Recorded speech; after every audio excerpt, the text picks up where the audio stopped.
सिंध जो मशहूर सूफ़ी रागी सैयद मोटन शाह चांडका अस्पताल लाड़काने में बीमारी सां जहिड़ींदे नेठि ज़िंदगी जी जंग हाराए वियो। सूफ़ी रागी जे विछोड़े ते पोयरनि परस्तारनि समेत संदसि शागिर्दनि में ॾुख जी लहर छाइजी वई। सिंध जो मशहूर सूफ़ी रागी सैयद मोटन शाह शुगर फाले जे साह जे बीमारियुनि सां जहिड़ींदे नेठि चांडका अस्पताल लाड़काने में ज़िंदगी जी जंग हाराए वियो। सूफ़ी रागी सैयद मोटन शाह जे मौत जी ख़बर पवंदे ई संदसि पोयरनि समेत परस्तारनि ऐं संदसि शागिर्दनि में ॾुख जी लहर छाइजी वई आहे। सूफ़ी बुज़ुर्ग रागी सैयद मोटन शाह गुज़िरियल वॾे वक़्त खां मुख़्तलिफ़ बीमारियुनि में मुब्तला हुअण सबबि सिविल अस्पताल सखर में दाख़िल हो, जितां संदसि तबियत में सुधारो न अचण सबबि खेसि चांडका अस्पताल लाड़काने में दाख़िल कयो वियो, जिते हू बेहोशी वारे हालत में 2 ॾींहनि खां एमरजेंसी वार्ड में ज़िंदगी जे बका लाइ मौत सां जंग जहिड़ींदे अॼु ज़िंदगी जी जंग हाराए मालिक हक़ीक़ी सां वञी मिलियो।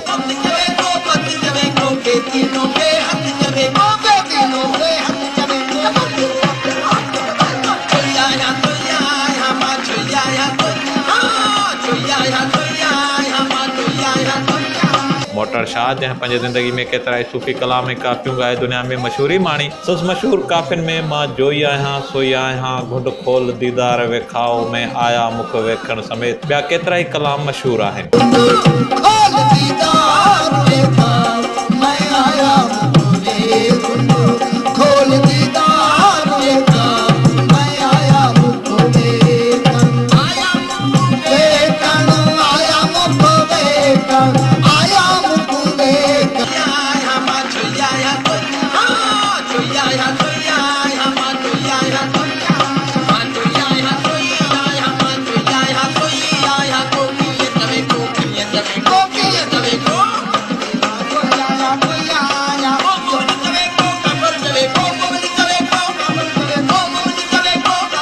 सिंध जे अदीबनि शाइरनि दानश्वरनि ऐं सान्यावंदनि सूफ़ी बुज़ुर्ग सैयद मोटन शाह जे विछोड़े खे सिंध लाइ वॾो नुक़सानकार ॾींदे चयो आहे त सैयद मोटन शाह जे विछोड़े बाद सिंध में सूफ़ी राग में ख़ाल पैदा थी पियो आहे। इन ख़ाल खे भरणु तमामु मुश्किल आहे। ख़ादिम जूणे जो Kaavish digital media reporting team पीर जो ॻोठ।